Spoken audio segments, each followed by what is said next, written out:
अस्सलाम वालेकुम नाजरीन। स्पेशल टीवी के प्रोग्राम दस्तक के साथ मैं हूं आपका मेज़बान मोहम्मद मौविया।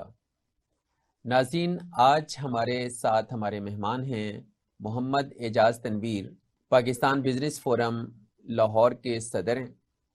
उन्होंने गुज़श्ता बरस एक मंशूर पेश किया था मीसाके मईशत के नाम से। उसी पर बात करने के लिए आज हमने उनको अपने स्टूडियो में दावत दी है। हम उनसे अपनी गुफ्तगू का आगाज़ करते हैं। एजाज साहब कैसे हैं? शुक्र अल्हम्दुलिल्लाह। अच्छा, ये आपने मीसाके मईशत के नाम से पिछले साल एक बहुत बड़ा प्रोजेक्ट लॉन्च किया था। उसकी क्या गर्ज़ो गायत है और उसमें मज़ीद फ़र्दर क्या पेशरफ्त हुई है, और आप क्या समझते हैं कि मीसाके मईशत जो है वो इस मुल्क और इस मुआशरे में तरक्की के कौन से संगे मील जो है वो तय कर सकती है? पहली बात है कि माविया साहब बहुत शुक्रिया कि आपने एक बड़ा टेक्निकल सब्जेक्ट है जो हमने प्रोजेक्ट लॉन्च किया है उस हवाले से गुफ्तगू का मौका दिया। पहली बात ये मैं बताऊँ कि मैं पाकिस्तान बिजनेस फोरम लाहौर का सदर भी हूँ और लास्ट ईयर मैं Lahore chamber of commerce and industry का कॉर्पोरेट क्लास का जो है इलेक्शन जीत कर अब एग्जेक्टिव मेंबर हूँ, बोर्ड मेंबर हूँ लाहौर चैम्बर का। तो इसके पीछे रीज़न ये थी कि हम गली मोहल्लों में, घरों में, दफातर में, सब मजालिस में एक ही परेशानी है कि हम 75 साल से बड़े बदहाल हैं, पाकिस्तान पीछे रह गया। ये हम डिस्कशंस कर रहे हैं और हर बंदा कर रहा है। तो लास्ट ईयर हमने कहा कि क्या हम इसी तरह डिस्कशंस करते रहें, यार इसका सोल्यूशन क्या है। तो हमारी एक थिंक टैंक है पाकिस्तान बिजनेस फोरम लाहौर का। हमने बैठ के कहा कि ये जो चीज़ें हैं, ये प्रॉब्लम्स हैं, ये हल कैसे होंगी। तो फिर हमें समझ आई कि ये तो हल होंगी सियासतदानों से और पार्लियामेंट से। वहाँ से हम इसका आगाज़ करते हैं और हम इसके ऊपर फिर काम शुरू किया। तो हमारा जो सबसे अहम चीज़ थी कि हमारे जितने भी स्टेक होल्डर्स हैं पाकिस्तान के, वो सारे ही इस पाकिस्तानी हैं, मुहब्बे वतन हैं, और हम हर एक को मुद्दे इल्ज़ाम ठहरा रहे हैं और लड़ाई चल रही। तो हमारा पहला नुक्ता जो था, हमने लास्ट ईयर जो पहला प्रोग्राम किया वो यही था कि जी हमारे मुल्क की इस्टेब्लिशमेंट एक जिंदा हकीकत है और वो रहेगी। ब्यूरोक्रेसी एक जिंदा हकीकत है और रहेगी। सियासतदान, आला अदलिया और बिजनेसमैन, ये सारे ऐसा है। तो हमने उसके ऊपर एक थीम दिया कि तमाम लोग जो हैं वो बैठ जाएं और पाकिस्तान की इकोनॉमिक्स के ऊपर कोई ऐसा एक चार्टर ऑफ इकोनॉमी करें। जैसे आपको याद होगा कि मुशर्रफ दौर के अंदर तमाम सियासी जमातों ने तंग आके ना चाहते हुए भी एक चार्टर ऑफ डेमोक्रेसी किया था। तो हमारा मकसद ये है कि इस्टेब्लिशमेंट का भी पाकिस्तान है, हम सब तरक्की करेंगे तो ये मुल्क रहेगा। तो हमने ये एक पूरा प्रोजेक्ट लॉन्च किया और उसकी अभी तक ये सिलसिला हमारा चल रहा है। तो हमारा मकसद ये था कि इस्टेब्लिशमेंट, आला अदलिया, सियासतदान, बिजनेसमैन, सारी सोसाइटी के लोग बैठ जाएं और एक चार्टर ऑफ इकोनॉमी करें कि मुल्क को आगे कैसे चलें। अच्छा, अगर आपकी ख्वाहिश है कि सारे स्टेक होल्डर्स आपस में बैठ जाएं, तो फैसला साजी जो है उसका इख्तियार तो फिर भी हुकूमत के पास है। तो आप क्या समझते हैं कि हुकूमत को आप इस सारे चार्टर पर कन्विंस करने में कामयाब हो जाएंगे? देखें, किसी ने तो को आगाज़ करना है। जब से हमने ये डिस्कशंस शुरू की, हमारी जो federation of chamber of commerce and industry है, वो पाकिस्तान का सबसे बड़ा बिजनेसमैनों का अदारा है। उसके नीचे तकरीबन 50 से ज़्यादा चैम्बर्स आते हैं। हमने पहले मरहले में अपने जितने भी ये जो बिजनेस कम्युनिटी है उसको ये कन्विंस करने की कोशिश की है कि हमें आगे बढ़ना है और इस पर काम करना है। तो उसका एक बड़ा बेनिफिट हुआ कि हर जगह पे ये आवाज़ और ये डिस्कशन शुरू हो गई। और जब ये डिस्कशन शुरू हुई तो हुकूमती हलकों में भी और अपोजिशन में भी और सब जमातों में, फिर हमने सारी सियासी जमातों से रजू किया। तो मेरा मतलब ये है कि कुछ ना कुछ काम जब शुरू किया तो सिलसिला जो है वो आगे बढ़ा। तो हमें यकीन है कि जब हम इसके ऊपर काम करेंगे तो एक आवाज़ ज़रूर बनेगी और एक वक्त आएगा इसके ऊपर कुछ ना कुछ हम अपना हिस्से का रोल प्ले करके कुछ ना कुछ चेंजिंग लाने में कामयाब हो जाएंगे। अच्छा, आपका ये जो चार्टर ऑफ इकोनॉमी का जो एक स्लोगन है, और इस पे जो आपने कुछ वर्किंग की और कुछ प्रोग्राम किए, तो अभी तक की जो पेशरफ्त है उससे आगाह करेंगे, आप कहाँ तक पहुँचे? देखिए, अब हमारा इस वक्त जो अगला मिशन चल रहा है वो है कि जो सियासी जमातें हैं पूरी दुनिया के अंदर, वो एक अपना मंशूर पेश करती हैं।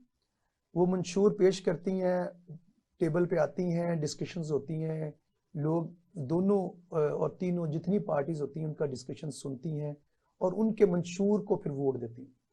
पाकिस्तान के अंदर भी अभी ज़ाहिर है वो एक अभी तनाव की बहुत कैफियत है। हमारे यहाँ 3 मार्शल आए जिसकी वजह से कंटिन्यू नहीं रहा जो सियासतदानों का। तो हमारा अब अगला जो है कि हमने अब हर सियासी जमात के साथ मिल के डिस्कशंस कर रहे हैं कि आपका इकोनॉमिक मंशूर क्या है। हम सिर्फ इकोनॉमिक्स तक ही रहेंगे। तो वो जितनी सियासी जमातें हैं हम उनको अब आगे इलेक्शन आ रहा है उसमें एक बड़ी कैंपेन लॉन्च कर रहे हैं और तमाम सियासी जमातों को हम जून के फर्स्ट वीक में इकट्ठा कर रहे हैं और उसमें कह रहे हैं कि अब इकोनॉमिक्स के ऊपर बात होगी। तो आपका इकोनॉमिक्स का और माशी मंशूर क्या है, सियासी जमातों का माशी मंशूर जो होगा हम उसके ऊपर फिर जिसका अच्छा होगा हम उसके साथ चलेंगे। अच्छा, आप उन्हीं के मंशूर की बुनियाद पे उनके पास साथ चलना चाह रहे हैं, या आप अपने भी जो आपने कुछ प्रपोजल्स तैयार किए हैं, कुछ रिकमेंडेशंस तैयार की हैं, तो उन रिकमेंडेशंस की बुनियाद पे सियासी जमातों को किसी एक जगह बिठाना भी चाहेंगे? डेफिनेट हमने इसके जी 25 नुकात इसके तैयार किए हैं, जिसमें हमारा जो सबसे बड़ा नुक्ता वो ये है कि ये जो पाकिस्तान की इस वक्त जो सिस्टम है 75 साल का जो पूरा निज़ाम है ये बेसिकली अंग्रेज का बनाया हुआ है। अगर आप हमारे लॉज देखें, पुलिस एक्ट देखें, फलां एक्ट देखें तो हमें अक्सर मिलेगा 1936 के एक्ट में तरमीम हुई 2001 में, इलेक्शन एक्ट में फलां। तो ये सारा निज़ाम जो है कॉलोनी दौर का जो अंग्रेज ने बनाया था और ये बहुत पुराना निज़ाम है। अब उसके अंदर एक बहुत बड़ा फैक्टर था, वो था ब्यूरोक्रेसी का। तो सीएसएस का था, ब्यूरोक्रेसी का था और उसका एक बहुत बड़ा इमेज डेवलप हो गया। तो ये पुराने दौर में तो चलता था कि दुनिया तब्दील होती गई लेकिन हम उधर ही खड़े हैं। यानी हमारा हीरो जो है वो एक डीसी है, एक एसपी है, एक फौज का जनरल है। ये हमारे आइडियल के तौर पर पेश किए गए। नो डाउट इनको ये अच्छे लोग हैं, इनके ऊपर काम होना चाहिए, लेकिन हमारे बिल्कुल हमसाये के अंदर 2 मुल्क को हम मिसाल ले लेते हैं, पहला इंडिया और चाइना। इंडिया और चाइना के बारे में है कि 90 की दिहाई तक वो हमारे से बहुत ज़्यादा आगे नहीं थे, लेकिन उन्होंने एक चीज़ तय की कि अब दुनिया एंटरप्रेन्योरशिप यानी कि बिजनेस के बलबूते पर आगे निकलेगी। इन्होंने जो एसएमई स्मॉल मीडियम एंटरप्राइजेज है उसको प्रमोट करना शुरू किया। आप जस्ट एक गूगल करें तो आपको सारा डाटा मिल जाएगा। इन्होंने 20 साल 25 साल पे मेहनत की, चाइना ने और इंडिया ने अपने एंटरप्रेन्योर्स को आगे लेके आए और उनको हीरो के तौर पर पेश किया। उनको सोसाइटी के अंदर कहा कि जो बंदा कमाऊ पूत है, वैसे भी आप अपने घर के अंदर देख लें, अपने मोहल्ले में देख लें, जो बंदा कमाता है उसको लोग आइडियलाइज करते हैं। हमारे यहाँ उल्ट है कि जो हमारा सीएसएस अफसर है, जो डीसी है, जो और डॉक्टर और इंजीनियर, ये 4-5 चीज़ों को हमने आइडियलाइज किया। तो अब हमें सबसे बड़ा जो हमने पॉइंट रेज किया उसके अंदर वो ये कहा कि आप एक बिजनेसमैन को, एंटरप्रेन्योर को कौमी हीरो का दर्जा दें। अच्छा, लेकिन आप उसको कौमी हीरो का दर्जा कैसे दे पाएंगे कि कारोबार के लिए, कारोबार शुरू करने के लिए, बिजनेस कम्युनिटी के लिए तो मुश्किलात ही इस कदर ज़्यादा हैं, यानी उसमें ब्यूरोक्रेटिक हर्डल्स इतनी ज़्यादा हैं, उसकी प्रोसीजरल जो उसके अंदर इश्यूज हैं वो इस कदर ज़्यादा हैं कि कारोबार को नया बंदा तो सोच नहीं सकता। और जो पुराने भी लोग कारोबार कर रहे हैं वो भी ज़ाहिर है हुकूमती जो पॉलिसियाँ हैं, एक हुकूमत आती है दूसरी चली जाती है, वो पहली की पॉलिसियाँ आने वाली जो हुकूमत है वो बिल्कुल मलियामेट कर देती है और अगली हुकूमत बिल्कुल नए सिरे से कोई नए इकदाम करती है। तो ताजिर तबका जो है, जो इंडस्ट्रियलिस्ट है, जो बिजनेस कम्युनिटी है, वो तो इसी घनचक्कर में पिसते रहते हैं। तो आप क्या महसूस करते हैं कि पाकिस्तान में इनको आगे निकलने का रास्ता मिलेगा? देखिए, इसमें हमने एक जो 2 पॉइंट इसमें अपने जो नुकात है उसमें डाले हैं वो बड़े अहम हैं। वो ये हैं कि पॉलिसी साज, असल में पॉलिसी साज ने ये आज तय कर लें तो हम उसके ऊपर काम कर सकते हैं। जैसे मैं आपको एक मिसाल दूं, पाकिस्तान के 2 प्रोजेक्ट ऐसे हैं कि जिसकी मिसाल दी जा सकती है। एक मोटरवेज का जो प्रोजेक्ट है हमारा बड़ा शानदार है। दूसरा नादरा का, अंडर वन रूफ तकरीबन 230-220 मिलियन पॉपुलेशन को एक डाटे के नीचे नादरा के ये इसको इतनी कामयाबी से चलाया, तो इन्हीं पाकिस्तानियों ने चलाया। अब आ जाता है कि इसको ये चलेगा कैसे। आपके सवाल में ये है कि ये डेफिनेटली प्रॉब्लम्स तो हैं। पाकिस्तान में इंडस्ट्री लगाना जो ऐसे ही है जैसे कोई गुनाह कबीरा कर लिया जाए।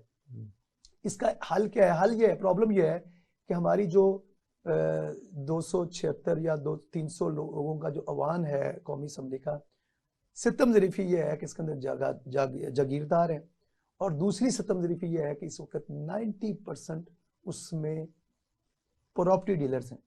अब जब इवन देन के जो हमारे शहबाज शरीफ साहब, मियां हमजा शहबाज शरीफ साहब, जिनको हम कहते थे कि ये बिजनेसमैन है, अब ये भी बिजनेसमैन नहीं रहे, ये सब प्रॉपर्टी डीलर्स हैं।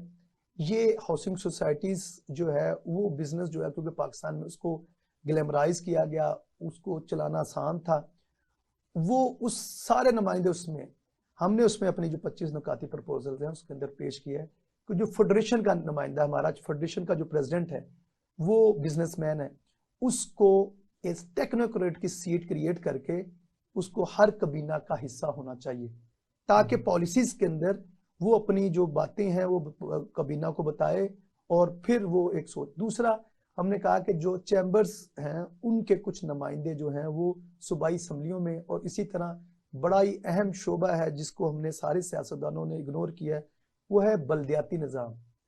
अगर हम दुनिया में स्टडी करते हैं तो हम अमेरिका की मिसाल नहीं लेते, हम अपने नेबर में हिंदुस्तान की मिसाल लेते हैं।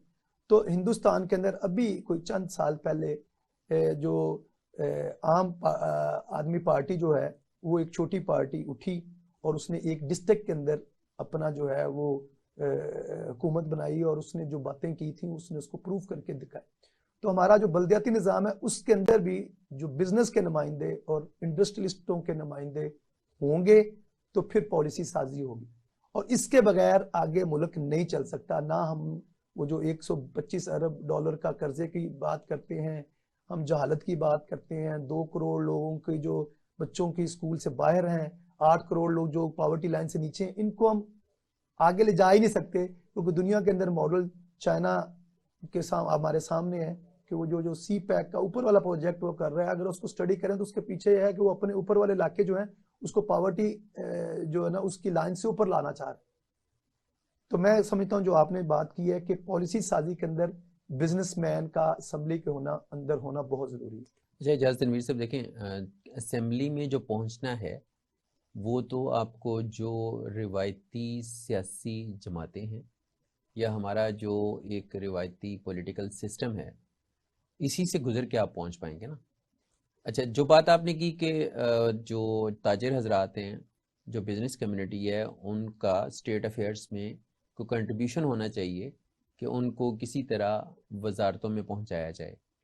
तो ये जो पॉलिटिकल लोग खामोशीर लगा दिए जाते हैं ताल्लुकात की बुनियाद पे, या जो भी कल्चर हमारे यहाँ चल रहा है उसकी प्रमोशन की बुनियाद पे, तो क्या आप सियासी जमातों को ये प्रोजेक्ट पेश करने लगें कि जो बिज़नेस कम्युनिटी है उसको बतौर मुशीर आप वहाँ पे अपने रियासत के निज़ाम के अंदर एडअप करें, यही कहना चाह रहे हैं हाँ आप? जी, ये हमने पॉलिटिकल पार्टीज को जो दे रहे हैं उनको कह रहे हैं कि आप अपनी जमात के अपने मेंबर जो बिजनेसमैन हैं उनको जो देखें, 2 तरह के है इसमें निज़ाम। एक तो है कौमी असम्बली और सूबाई असम्बली जो जनरल इलेक्शन से आता है, एक हमारा सेनेट है। सेनेट के अंदर बाकायदा टेक्नोक्रेट्स की सीटें होती हैं, और तो वो भी पॉलिटिकल लोगों को वो मिल भी जाती है। पॉलिटिकल लोगों को मिल जाती है, और पूरा निज़ाम जो है वो एक खास, तो मतलब जब हम बात करते हैं इंडस्ट्री की तो फौरी तौर पे हर तरफ से आवाज आती है। देखें आप, जो हाउसिंग सोसाइटीज है, हाउसिंग सेक्टर जब उठेगा तो 27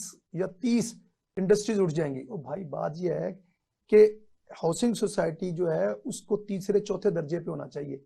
सबसे पहले आपकी एग्रो बेस्ड ये कंट्री है, इसको इंडस्ट्री के साथ वैल्यू एडेड प्रोडक्ट्स बनने, पहली प्रायोरिटी आप इंडस्ट्री लगाएं। इंडस्ट्री लगेगी, industry based on agriculture. Agriculture, वो वैल्यू एडेड प्रोडक्ट बनाएगी, हम एक्सपोर्ट करेंगे, तो हम हमारा जो हम कोई बाहर से रेवेन्यू आएगा तो हम अपने कर्जे उतार सकते हैं। अच्छा, जब तक एक्सपोर्ट नहीं बढ़ेगी आपका ज़रिए मुबादला ज़ाहिर है उसके ज़खायर में इजाफा नहीं हो सकता, और जब तक आप एक्सपोर्ट को प्रमोट नहीं करेंगे उस वक्त तक आप मुआशी तौर पे खड़े नहीं हो सकते। मैं उसकी एक छोटी सी मिसाल आपको दे के समझाने की कोशिश करता हूँ। कोरिया की एक मिसाल है, 1960 की ये मिसाल है। वहाँ एक जर्नल साहब जो हैं वो आ गए, मार्शाल्लाह उन्होंने लगा दिया। उन्होंने जब सारा कुछ देखा तो उन्होंने कहा कि यार ये तो एक्सपोर्ट के बगैर तो हम अपने मुल्क को सीधा नहीं कर सकते। उन्होंने सब लोगों को जो है वो एक बिजनेसमैनों को अपने पास बुलाया और तमाम कंपनीज जो हैं वो उनको कहा कि ये गवर्नमेंट ओन्ड हो जाएंगी, अब हम आपको, ये कंपनी आपकी नहीं रही, ये गवर्नमेंट की।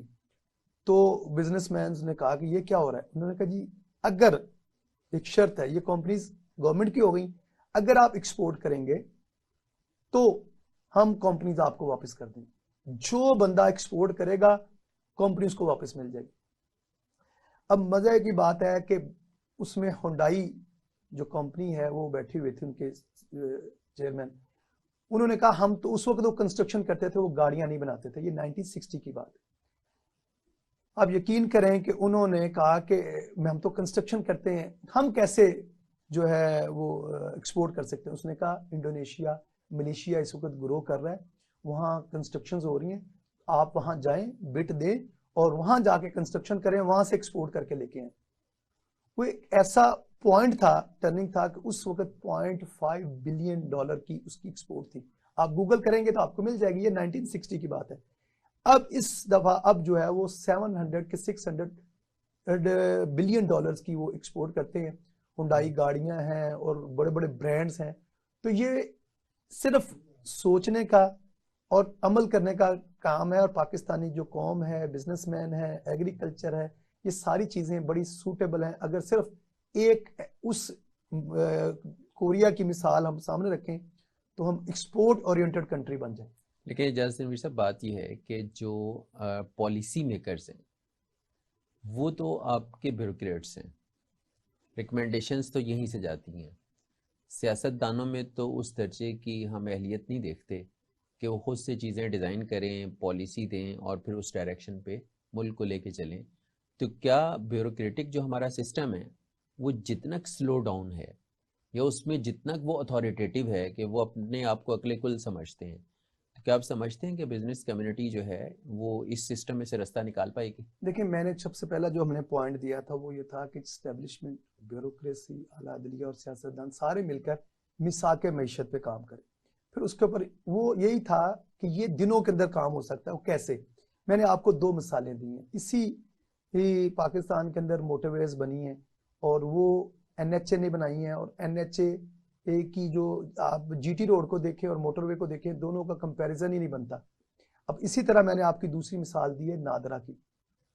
तो जब हम पहले तो तय कर लें कि हमने ये मुल्क आगे लेके जाना है, दूसरा हम ये तय कर लें कि हमने एक्सपोर्ट बढ़ानी है, फिर आप जो बिजनेस चैम्बर्स हैं, हमारे पास बड़े बड़े शानदार बिजनेसमैन हैं जो इन मुश्किल हालात के अंदर भी एक्सपोर्ट कर रहे हैं, इन मुश्किल हालात में भी बिजनेस कर रहे हैं।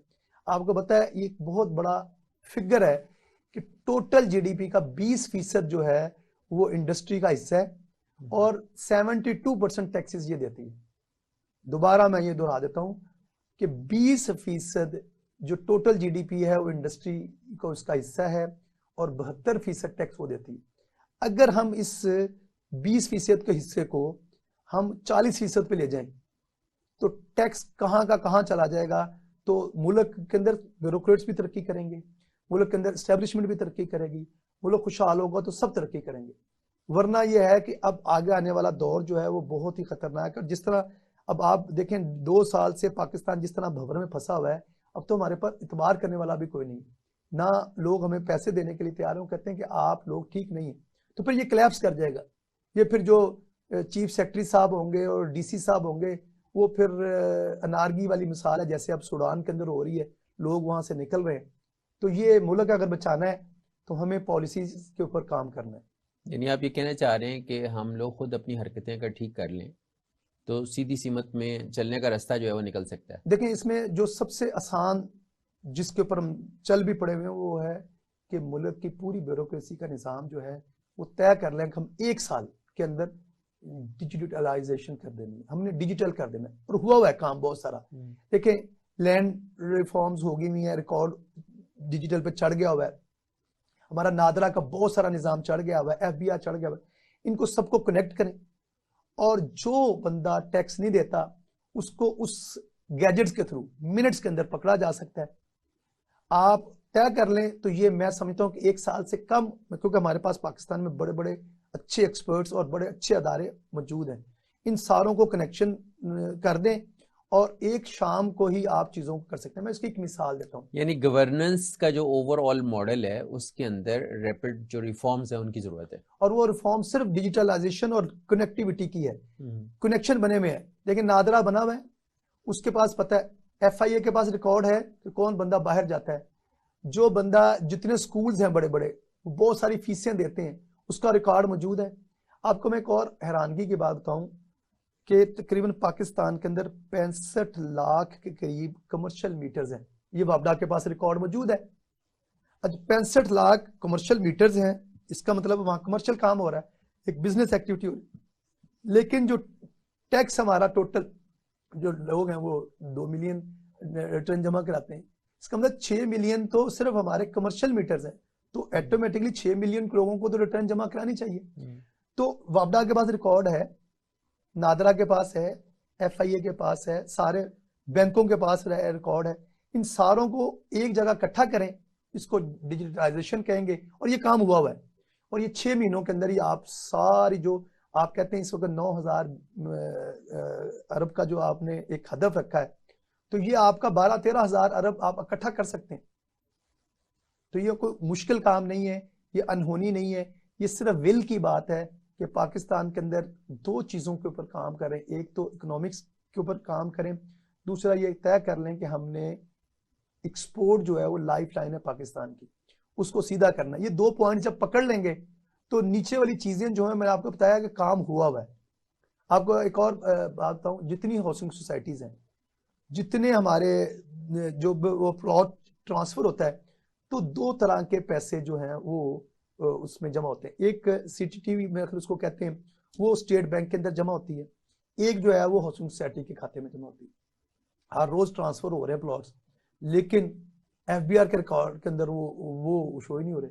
जिस दिन वो स्टेट बैंक का जो वो डाटा है कि जी फलां साहब ने ये पैसे जमा कराए हैं और ये ट्रांसफर हुई है, वो डाटा FBR के साथ जुड़ जाए, तो आपकी कलेक्शन जो है वो इतनी बढ़ जाए कि आपको ये बाहर से कर्जे लेने ना पड़े। आपको $1 बिलियन लेने के लिए अब 1 साल होने को है, मिन्नतें और सारी शराइत पूरी कर ली। नाज़रीन, यहाँ वक्त हुआ एक ब्रेक का। ब्रेक के बाद हम एजाज तनवीर साहब से अपनी गुफ्तगू को आगे बढ़ाएंगे। हमारे साथ रहिए।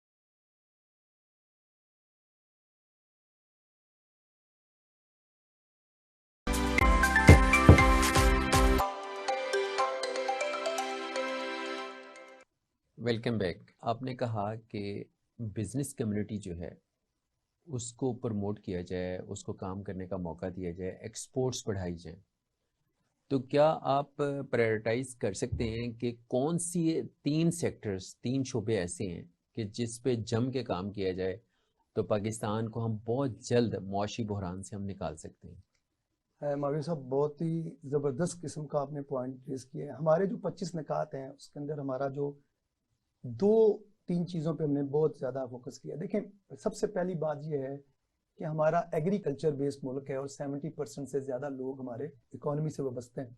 और मज़े की बात है, जो हमारा 8.7 मतलब 87 मिलियन, जो 8 करोड़ के करीब लोग जो कहते हैं कि पॉवर्टी लाइन के या ऊपर हैं या बिल्कुल नीचे हैं, तो वो सारे ही देहाती इलाकों से। अच्छा, मज़े की बात यह है कि जिस वक्त भी, जिस गवर्नमेंट में भी थोड़ी सी बारिशें टाइम पे हो जाएं, हमारी थोड़ी सी फसलें बेहतर हो जाएं, तो एकदम पता लगता है कि जी जो ग्रोथ थी GDP की, वो माइनस से उठ के 2 पॉइंट पे चलेगी, 3 पॉइंट पे चलेगी। और ये सारे सियासतदान तालियां बजाना शुरू करते थे कि हमारी पॉलिसी की वजह से। हालांकि ऐसे नहीं है, हालात ऐसे हो जाते हैं कि अल्लाह की तरफ से रब मेहरबान हो जाता है। रब मेहरबान हो जाता है। अब सबसे पहले जो बात ये है वो ये है कि हमने कुछ रिफॉर्म जो है ज़री सेक्टर की तजवीज़ की। पहली बात ये है कि ज़री जो रकबा है उसके अंदर 2 तरह की मसले हैं। एक है कि जो 6 एकड़ और 12 एकड़ के छोटे किसान हैं जो बेचारे मेहनत करते हैं, एक है जो कि 100 एकड़ और 200 एकड़ का, जो हमारा बहावलपुर से ऊपर वाली जितनी बेल्ट है, ये सारे बड़े और इनके पास सबसे। और मजे की बात ये है कि ये भी टोटल GDP के अंदर इनका 20% शेयर है और अगर आप सारे टैक्सेस डाल लें इसके तो ये 3% देते। यानी एग्रीकल्चर के जो इनकम टैक्स है वो टोटल सारा जो है वो ये भी 20% बनता है। पहले मैंने आपको बताया इंडस्ट्री 20% बनती है और 72% टैक्स देती है, और ये जो एग्रीकल्चर का जो है सेगमेंट इनकम टैक्स का, ये जो है ये 20% जीडीपी का हिस्सा है और 3% टैक्स देती है। हमने इसके अंदर 2-3 रिफॉर्म्स, एक तो कहा है कि जी जिस तरह अब हमने 6 लाख पे और 12 लाख पे एक इनकम टैक्स का निज़ाम बनाया, वैसे ही बड़े जिम्मेदारों के ऊपर इनकम टैक्स का एक निज़ाम होना चाहिए। दूसरी बात जो है वो बहुत बड़ी है, वो ये है कि फल और सब्जियां, इसकी जो टनल फार्मिंग है, इसके ऊपर ऐसे गवर्नमेंट को फौरी तौर पे बहुत बड़ी इन्वेस्टमेंट इस पर करनी चाहिए कि फ्रूट एंड वेजिटेबल्स जो है इसके ऊपर आप लगाएं और इसको फार्मिंग करें। इसके साथ हमने इसको कहा है कि इसकी जो सप्लाई चेन है, लेकिन सबसे बड़ा इशू जो है वो सप्लाई चेन का है। हमारे फ्रूट्स बलूचिस्तान में भी, हमारे फ्रूट्स नॉर्दर्न एरियाज में भी, हमारी सब्जियां पाकिस्तान में भी, एक वक्त होता है कि टमाटर जो है वो 10 रुपए किलो होता है, एक वक्त होता है कि बिल्कुल नहीं मिल रहा होता, हम इंडिया से और अफगानिस्तान से या मुख्तलिफ मुल्कों से मंगवा रहे थे। तो इसका जो सबसे बड़ी रिफॉर्म की जरूरत है वो supply, cold chain supply chain, ये दुनिया की एक बड़ा निज़ाम इस वक्त है, उसको कहते हैं कोल्ड चेन सप्लाई चेन जो है, उसके ऊपर इन्वेस्टमेंट की जरूरत है और इनिशिएटिव की जरूरत है। हर डिस्ट्रिक्ट लेवल पे और तहसील लेवल पे बिजनेसमैनों को, मतलब आप बगैर सूद के कर्जे दे दें, उनको कहें जी आप यहाँ कोल्ड स्टोरेजेस लगाएं, आप व्हीकल लें कोल्ड स्टोरेजेस की और उसकी पैकेजिंग करें। मैं उसकी एक छोटी सी मिसाल देता हूँ, या फूड को प्रोसेसिंग के प्लांट्स लगाए जाएं, ये पूरा एक निज़ाम है और ये एक बहुत बड़ी इंडस्ट्री है। और हमारे पास सबसे बड़ी जो इंडस्ट्री, हमारे पास जो मार्केट है वो जीसीसी है। जीसीसी के ये मुल्क जितने भी हैं और उसके साथ अफ्रीका के भी कुछ कंट्रीज हैं, ये हमारे 3 घंटे की मुसाफत में, हम इसका बेनिफिट नहीं उठा रहे। दुनिया ऑस्ट्रेलिया से और इंडोनेशिया से और दूसरी जगह से, जो मलेशिया से और फिलिपाइन से, मैं खुद विटनेस हूँ जो है दुबई के अंदर, कि जो फिलिपाइन से वहाँ आके तरबूज और केला और जो है वो बिक रहा है।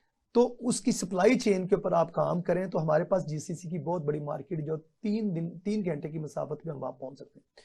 तो सप्लाई चेन में आता क्या है, आपके कोल्ड स्टोरेजेस, आपकी कोल्ड वैन्स और आपके एयरपोर्ट्स के ऊपर कोल्ड स्टोरेजेस, और वो जो सब्जी है उसकी प्रोसेसिंग और फ्रूट्स की प्रोसेसिंग करके और उसकी पैकेजिंग करके हम इसको कर दें। तो इसके अंदर आप इनिशिएटिव लें और इसको कहें कि जो ये लगाएगा, आप ये कह दें कि जो हाउसिंग सोसाइटी चाहती है कि जी मैं ये बिजनेस करूं, मैं हाउसिंग सोसाइटी खोलना चाहता हूं, तो उसको कहें कि अच्छा इस तरह करें कि आप एक सप्लाई चेन का सेटअप लगा दें जी, आप चकवाल में लगा दें, आप फैसलाबाद में लगा दें, आप ग्वादर में लगाना चाहते हैं उनको कहें जी आप पशीन के अंदर लगा दें। यानी रियल स्टेट सेक्टर इन्वेस्टमेंट को हम मशरूत कर दें इंडस्ट्रियल इन्वेस्टमेंट से, उनको इंसेंटिव दे दें। आप इसी तरह दूसरे सेक्टर्स को, आप टेक्सटाइल के या कोई भी फैक्ट्री लगाना चाहता है उसको कहें कि आप ये काम करेंगे तो हम आपको ये इंसेंटिव देंगे। तो जो सप्लाई चेन है, कोल्ड सप्लाई चेन, वो उसका इंसेंटिव दें तो गवर्नमेंट उसको ऊपर ले जाएगी।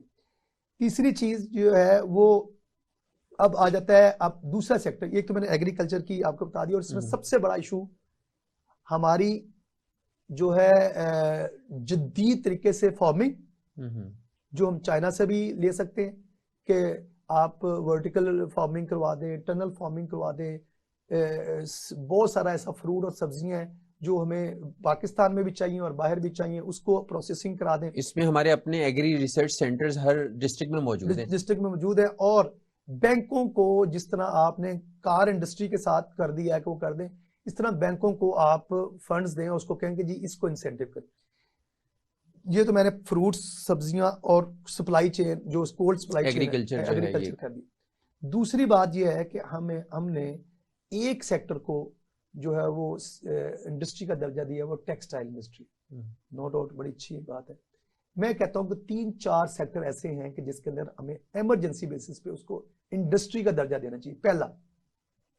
पहला है कि हलाल मीट की हमारी बहुत बड़ी मार्केट है, खास तौर पे पूरी दुनिया में, और जीसीसी तो हमारा जो है हलाल, और ये भी इनडायरेक्टली या डायरेक्टली एग्रीकल्चर से ही वाबस्ता है। 100% जिस बंदे के पास मैं आपको बताऊं, जो पॉवर्टी एविलेशन आप खत्म करना चाहते हैं, जिस बंदे के पास जमीन नहीं है उसके पास 5 बकरियां हैं और वो 5 बकरियां जब उसको प्रॉपर तरीके से उसको आप मीट एक्सपोर्टर के साथ मिला देंगे और कोल्ड स्टोरेजेस और वही सप्लाई चेन बना देंगे और इसको इंडस्ट्री का दर्जा देंगे। जब इंडस्ट्री का दर्जा देते हैं तो फिर बहुत सारे इंसेंटिव, जो आपने अभी ब्यूरोक्रेसी की हर्डल्स बताई, वो भी खत्म हो जाती हैं, इंसेंटिव भी आ जाता है, उसके अंदर उनको मराद भी मिल जाती है। तो एक तो मीट एक्सपोर्ट को कर दे कि दुनिया के अंदर सबसे बड़ा जो मीट एक्सपोर्टर है बीफ का, वो इंडिया है। इंडिया के अंदर होता है कि जी वो गौ माता को नहीं खाते, लेकिन वहाँ जो बहुत बड़ी कंपनी जो है मेरी, एक मैं जिसके साथ एक काम कर रहा हूँ, अलाना ग्रुप, वो अलाना ग्रुप जो है दुनिया का सबसे बड़ा मीट का एक्सपोर्टर है। ये मुसलमान है, गुजरात के है। मैं भी एक कंपनी इफ्को का टिफिनी के साथ पाकिस्तान में उनके साथ काम कर रहा हूँ, तो वो मीट एक्सपोर्ट में कर रहे हैं। तो हमें फौरी तौर पर इस सेक्टर को इंडस्ट्री का दर्जा देना चाहिए। दूसरी जो चीज है वो है जरी वैल्यू एडेड प्रोडक्ट्स। जरी वैल्यू एडेड प्रोडक्ट्स कैसे? मतलब टमाटर कोई पेस्ट है आपका, आप चले जाएं बलूचिस्तान के ये जो चमन और ये किला सैफुल्ला का मैंने सारा सफर किया है, वहाँ सेब होता है, वहाँ यदालू कहते हैं, और वो होती है खुबानी, जर्द खुबानी, सब जाया हो जाती है। इन सारों की वहाँ या तो उसकी वैल्यू एडिशन में वो ड्राई कर लिया जाए या उसका पेस्ट बना लिया जाए, तो ये एक बहुत बड़ा, इसको इंडस्ट्री का दर्जा दें, इसको ग्लैमराइज करें, इसकी सप्लाई चेन बना दें, वहीं ड्राई हो जाए और ये पूरी दुनिया के अंदर एक्सपोर्ट हो सकती है। अच्छा, दूसरी बात, तीसरी जो चीज है वो बहुत अहम है, जो हम पहले कहा करते थे कि आबादी जो है वो बहुत बड़ा एक मसला है। आबादी जो है वो लोगों को खा जाएगी, और हम जो ना आबादी के ऊपर एक पूरा 70-80 की दहाई के अंदर जितने हमारे पढ़े लिखे लोग थे वो कहते थे आबादी ना बढ़ाओ। हमारे पास 2 बड़ी जबरदस्त मिसालें हैं और बिल्कुल हमारे बॉर्डर लगते हैं, एक चाइना और एक इंडिया। दोनों के पास आबादी का सबसे बड़ा दुनिया का चंक जो है वो इन 2 मुल्कों के पास है। इन्होंने आबादी को यूटिलाइज किया और आज ये उल्टा जो है ना, ये लोग जो ना, इन्होंने वो जो 70 और 80 की दिहाई का एक खौफ था कि आबादी बढ़ेगी तो रिसोर्सेज खा जाएगी। तो जैसे हम इस्लाम का भी हम बड़ा नाम लेते हैं और हम बात करते हैं, तो कुरान का जो मुखातब है वो इंसान है। तो इसका मतलब क्या है कि अपनी यूथ को आप एक ट्रैक पे चढ़ा दें तो आपकी। अब आईटी सेक्टर जो है, इसको फौरी तौर पे हमें एक इंडस्ट्री का दर्जा देना चाहिए, और इसके अंदर इतना बड़ा स्कोप है, हमारे लोग बहुत इंटेलिजेंट हैं, हमारे पास यूथ है, सारा कुछ है। आईटी में इंडिविजुअल लेवल पे तो एफर्ट्स हो रही हैं, लेकिन अगर रियासत इसको ओन कर ले और इसके बारे में कुछ ऐसी ये पॉलिसीज देखें ना, डिजाइन कर हमारा ली जाए अब एक हमारा तो एक आगे और बढ़ा जा सकता बहुत है। बड़ा मसला जबरदस्त ये है कि इस वक्त क्या होता है कि हमारे 70-80 चैनल हैं, शाम को रोज वो जनाब पॉलिटिक्स पे डिस्कशन और चल रही है। इंफॉर्मेशन ले आते हैं और वो बात कर रहे हैं। अब आजकल पिछले 1 साल से एक ही बात हो रही है, देखें जी, इंडिया ने 150 बिलियन रुपीस की आईटी की एक्सपोर्ट की है, जबकि सऊदी अरब ने इतनी ऑयल की एक्सपोर्ट की है। ये हर बंदा, और अब वो थड़े के ऊपर चले गई है ये बातें। इसका मतलब क्या हुआ कि हमें ये पता लग गया, एज ए पूरा मीडिया में भी शोर है, जो दाने अब ब्यूरोक्रेसी से मिलते हैं वो भी करता है। और भाई पॉलिसी साज जो है वो इसको पकड़ें और इसको क्लस्टर्स बनाएं, और इसकी एक्सपोर्ट के लिए मुख्तलिफ, इसको आईटी का सेक्टर आप जब दर्जा दे देंगे ना, तो फिर आपके बहुत सारी चीजें जो ना फौरी तौर पे हो जाती है। तो ये 2 चीजें मैंने आपको बताई हैं कि आप ये 3-4 चीजें जो एग्रीकल्चर की चीजें हैं वो सीधी कर दें सेक्टर की, और आईटी के सेक्टर को सीधा कर दें। सिर्फ इसको आप इंडस्ट्री का दर्जा दे दें और इसके ऊपर इन्वेस्टमेंट कर दें, और बैंकों को बाउंड करें कि आपने इनको कर्जे देने हैं आसान अकसात पे। तो आप देखिएगा दिनों के अंदर ये आईटी का सेक्टर और एग्रीकल्चर जो है, हमारी वैल्यू एडिशन का जो कल्चर है, जो सेक्टर है, वो उठ जाएगा। अच्छा इजाज़त नबी साहब, एक तरफ तो आपने जो अपना मुआशी मंशूर है उसमें रियल स्टेट सेक्टर को तीसरे नंबर की तरजीह डिक्लेयर किया है, लेकिन साथ ही आप ये कह रहे हैं कि रियल स्टेट सेक्टर में ही सारी जो इन्वेस्टमेंट हुई है अब तक वो गैर मुनासिब रवश थी। तो आप किस तरह से इसको जस्टिफाई करेंगे कि रियल स्टेट सेक्टर को अगर हम मुआशी तरक्की में तीसरे दर्जे की तरजीह भी रखना चाहते हैं तो रियल स्टेट सेक्टर में क्या इनकलाबी इक़दामात किए जाने चाहिए? देखिए, मैं इसका जवाब इस तरह दूंगा कि हमारे पॉलिसी साज जो है ना वो बड़े ही शॉर्ट टाइम सोचते हैं, और इस मुल्क के साथ उन्होंने बहुत जुल्म किया। हमारे यहाँ क्या होता है कि एक तरफ एक शोर मचता है और उसके अंदर पैसा आता है तो सारा इन्वेस्टर भाग के उस तरफ चला जाता है। ये बेहंगम माशरों के अंदर ऐसे होता है। एक दफा आता है कि जी रियल एस्टेट के ऊपर इन्वेस्टमेंट इतना फोकस हो जाता है कि सारी दुनिया जो अपने पैसे निकाल निकाल के वो रियल एस्टेट में लगा देती है। जैसे थोड़े अरसे बाद पता लगता है कि जी अब हमारे में दो मिसालें आपको दूंगा। मुशर्रफ दौर के अंदर दो काम हुए कि एक दम उन्होंने कहा कि जी हमने एनर्जी जो है उसकी इंपोर्ट कम करनी है, जो पेट्रोल की फ्यूलिंग, तो हम सीएनजी स्टेशन लगा देते हैं। ये पॉलिसी साधों ने एक पॉलिसी बना दी। लो जी, जैसे ही बनी और उसके बाद फिर पैसे लगे और हर 1 किलोमीटर पे आपको 5-5, 6-6 सीएनजी स्टेशन मिल गए। हमारे पास जो अपने रिसोर्सेज थे उनको हमने गैस के रिसोर्सेज को बेदर्दी से उसके अंदर झोंका और पाकिस्तानियों की बिलियंस डॉलर्स की इन्वेस्टमेंट जो है बेतुकी इन्वेस्टमेंट करवा दी और वो डूब गई अच्छा, इन्वेस्टमेंट। एक साल जैसे ही वो गवर्नमेंट गई तो वो पता लगा कि हमारे पास तो इतनी गैस ही नहीं है और वो अब आप देखें तो कब्रिस्तान है। इटली ने उसमें बड़ा पैसा कमाया, इटली के सिलेंडर आते थे, इटली ने इतने पैसा कमाया और वो सारा स्क्रैप। पॉलिसी की बात कर रहा हूँ। इसी तरह गवर्नमेंट ने कहा कि जी ये जो ना जी मुशर्रफ दौर में ही प्रॉपर्टी के ऊपर बूम आया, हर तरफ प्रॉपर्टीज बन गई और एक पेपर जो है, जो एप्लीकेशन फॉर्म था वो जो 2000 रुपए का या 1000 रुपए का थे, जिसकी अगर प्रिंटिंग वैल्यू दिखाएं तो 100 रुपए थी, वो 50-50 हजार रुपए में बिका। तो ये जो बेहंगम माशरों के अंदर और बेहंगम पॉलिसी साज और शॉर्ट टाइम लालची पॉलिसी साज जो है वो जुल्म कर रहे हैं। अब इस तरह का काम नहीं होना चाहिए। जब आपने मैं रियल एस्टेट के खिलाफ नहीं हूं, लेकिन रियल एस्टेट में बहुत ज्यादा इन्वेस्टमेंट हो चुकी है। अब उसके अंदर दो काम करने की जरूरत है। एक तो रियल एस्टेट के अंदर, जैसे मैंने पहले अर्ज किया, कि उसकी ट्रांसफर पोस्ट के ऊपर हमेशा होता है कि आप जो प्लॉट है वो उसका पता करें किसके पास है, उसको रिवर्स लगाएं कि बताओ भाई आपके पास पैसे कहां से आए, या उसका टैक्स लें। दूसरा, वो जो एक जमीनों का एक बेबाद पड़ी हुई है उसके ऊपर पाबंदी लगाएं कि विद इन ईयर और विद इन 2 ईयर्स इसको आप कंस्ट्रक्ट करें, ठीक है ना। और आगे से ये तय कर लें कि जो भी हाउसिंग सोसाइटी बनेगी उसका 70 से 80% हाई राइज बिल्डिंग का पोर्शन होगा। हाई राइज बिल्डिंग का पोर्शन हमारे यहाँ है ही नहीं, पूरी दुनिया हाई राइज पे गई है। हमने एग्रीकल्चर लैंड जो अपनी अपनी कीमती सोने जैसी जमीनें थी उनको हमने हाउसिंग सोसाइटीज के अंदर डुबो दिया, और आपको पता होगा कि बेशुमार जो इन्वेस्टमेंट है वहां दफन हुई पड़ी, वो पाकिस्तान के साइकिल में नहीं आ रही। तो मैं हाउसिंग सोसाइटी के खिलाफ नहीं हूं, मैं कुछ तरजीहात तय कर ली। हमने पिछले 25 साल में मुशर्रफ दौर से अब तक ये तरजीह तय की कि जी हाउसिंग सोसाइटीज को पहली तरजीह पे रखा, तो खुदा के लिए अब इंडस्ट्री को पहली तरजीह के लिए रखें। लेकिन उसका जो डाइवर्शन है या पॉलिसी की इसकी जो ट्रांसफॉर्मेशन है वो इस अंदाज में होनी चाहिए कि फिर जिस तरह से आपने कहा कि सीएनजी स्टेशन जो थे वो कब्रिस्तान बन गए, तो कहीं ऐसा ना हो कि हम हाउसिंग सोसाइटीज़ पे भी ऐसा क्रैकडाउन करें कि लोगों के जो अरबों खरबों रुपए हैं फिर वही सेक्टर में डूब जाए। नहीं, तो उसके लिए कोई वाइज मैंने आपको पॉलिसीज जो है ना मैंने वो आपको आनी उसकी चाहिए। एक पॉलिसी दी है। मैं कतई नहीं कह रहा कि अब ये जो होगी इन्वेस्टमेंट, मैं कहता हूँ इसको कहें कि भी इसको अब 2 सालों के अंदर बनाएं, प्लॉट खाली ना पड़े। जब 2 सालों के अंदर वहां प्लॉट बनाना है उसकी मजबूरी बन जाएगी, नतीजा क्या होगा कि आपकी जो सरिये की इंडस्ट्री है, जो आप जिसकी लॉजिक देते थे कि जी हाउसिंग सोसाइटी बनेगी तो 30 इंडस्ट्री चलेंगी, भाई हाउसिंग सोसाइटी तो बन गई, तो हाउसिंग सोसाइटी के ऊपर मकान भी तो बने। लोगों ने क्या किया, 50-50, 100-100 प्लॉट लेके अपने पास रखे हुए हैं और वो छुपाए हुए हैं। वो बेसिकली आपकी ऑफशोर्स इनकम्स हैं जो उसमें छुपी हुई। उसके 2-3 फायदे होंगे। एक, टैक्स नेट में लोग आएंगे। दूसरा है कि आप 2 साल की उसकी पाबंदी लगाएं कि इसके ऊपर कंस्ट्रक्शन करें।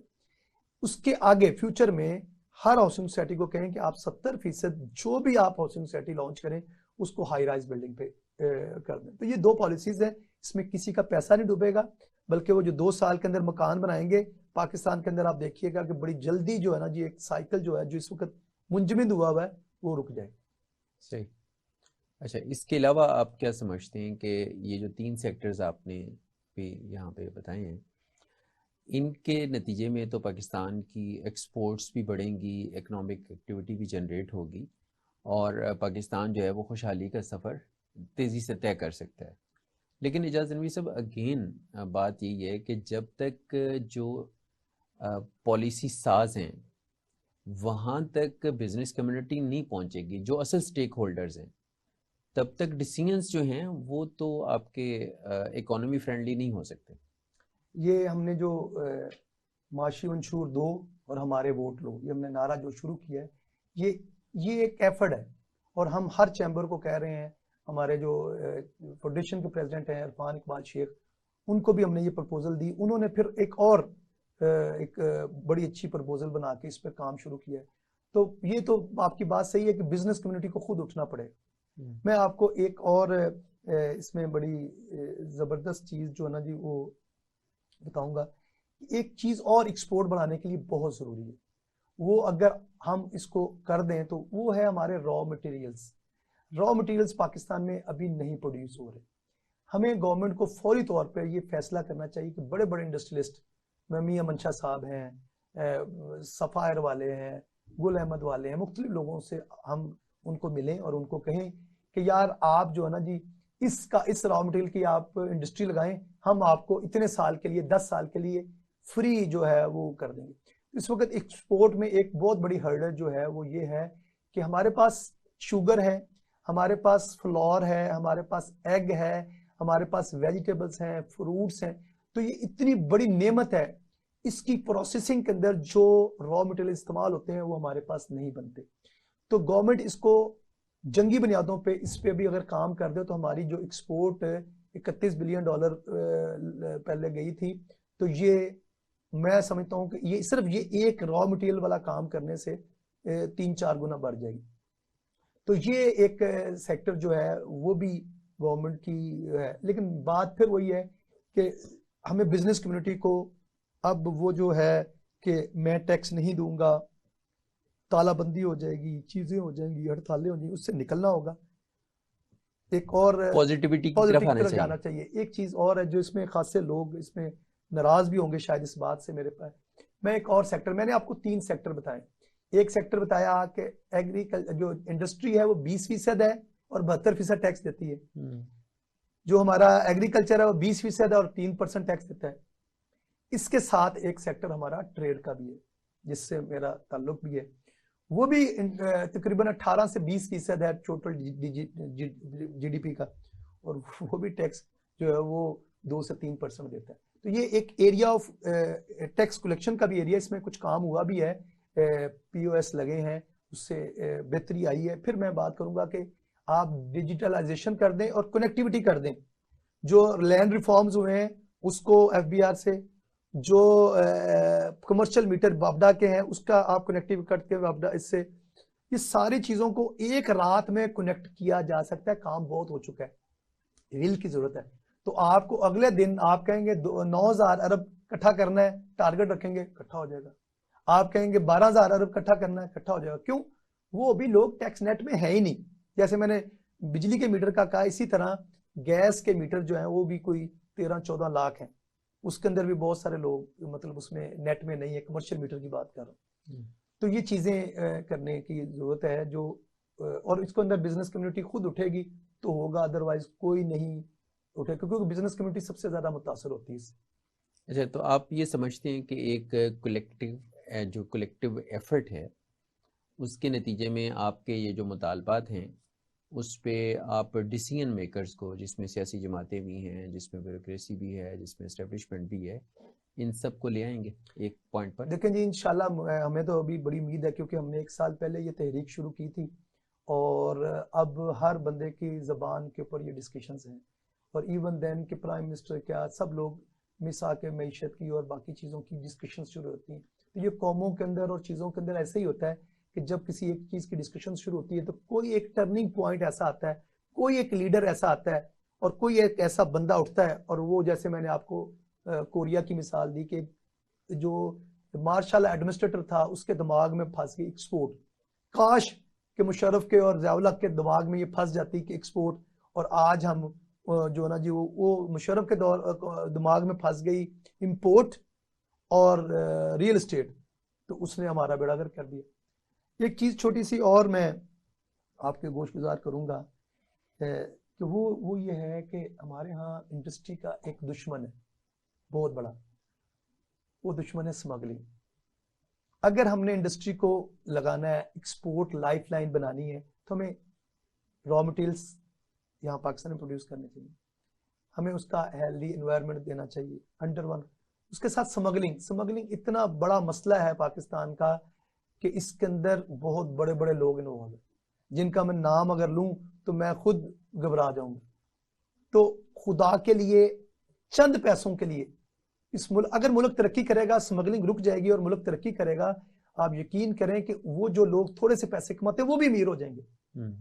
ये एक दफा सोचें कि हक हलाल के पैसे और इस मुल्क के साथ अगर ज्यादती ना करें। तो स्मगलिंग इतना बड़ा इशू है इंडस्ट्री के अंदर, इंडस्ट्री को रोकने में। और उसके अंदर मैं आपको बताऊं कि तमाम ब्यूरोक्रेसी, उसमें बहुत बड़े बड़े सियासतदान और बहुत बड़े माफियाज इन्वॉल्व है। बंदा फैक्ट्री लगाता है यहाँ, वो अभी प्रोडक्शन शुरू नहीं करता, तो वही चीज जो है वो आधी कीमत में यहाँ मिल रही होती है। मेरे साथ बहुत सारी जगह पे हुआ है। तो स्मगलिंग एक नासूर है इस माशरे का। उसको तो बिजनेसमैन तो हर वक्त शोर में जाते रहते हैं, लेकिन जो करते हैं वो एक दफा खुदा के लिए सोच लें। अगर मुल्क तरक्की करेगा, 6% ग्रोथ आ जाएगी, इंडस्ट्री लगेगी, तो वो सीधे तरीके से पैसे उससे ज्यादा कमा सकते हैं। बहुत शुक्रिया एजाज तनवीर साहब, आपने अपने कीमती वक्त और अपनी जो कीमती मालूमात थी वो नाजरीन तक पहुंचाई। और मुझे उम्मीद है कि हमारे प्रोग्राम के तवस्सुत से पाकिस्तान के जो पॉलिसी मेकर्स हैं, जो डिसीजन मेकर्स हैं, जो सियासतदान हैं, वो भी आपकी आवाज़ को सुनेंगे और इसकी तरफ मुतवज्जे होंगे कि हमारी जो तरक्की है उसका रास्ता यहीं से निकलेगा। बहुत शुक्रिया। बहुत शुक्रिया। नाज़रीन, आज हमारे साथ मेहमान थे पाकिस्तान बिज़नेस फोरम लाहौर के सदर एजाज तनवीर साहब, और उन्होंने ये बताया कि जो मौशी तरक्की का एक मंशूर है वो डिज़ाइन कर चुके हैं, और वो उस पर पाकिस्तान की तमाम सियासी जमातों को और तमाम डिसीजन मेकर्स को, फ़ैसला साज़ों को ये दावत देते हैं कि वो इनके इस मौशी मंशूर को देखें और उसके मुताबिक वो इस मुल्क के लिए अपनी पॉलिसीज़ को डिज़ाइन करें। तो पाकिस्तान बहुत ही थोड़े वक्त के अंदर तरक्की की वो मनाजिल तय कर सकता है, जिसके नतीजे में हमारे तमाम मुआशी जो दुख दर्द हैं वो दूर हो जाएंगे और पाकिस्तान जो है वो रॉकेट की स्पीड से तरक्की करेगा। मुझे उम्मीद है कि आपको हमारा आज का प्रोग्राम बहुत पसंद आएगा। अपने ख्यालात से ज़रूर आगाह कीजिएगा। अपने मेज़बान मोहम्मद मौविया को इजाज़त दीजिए। अल्लाह हाफिज़।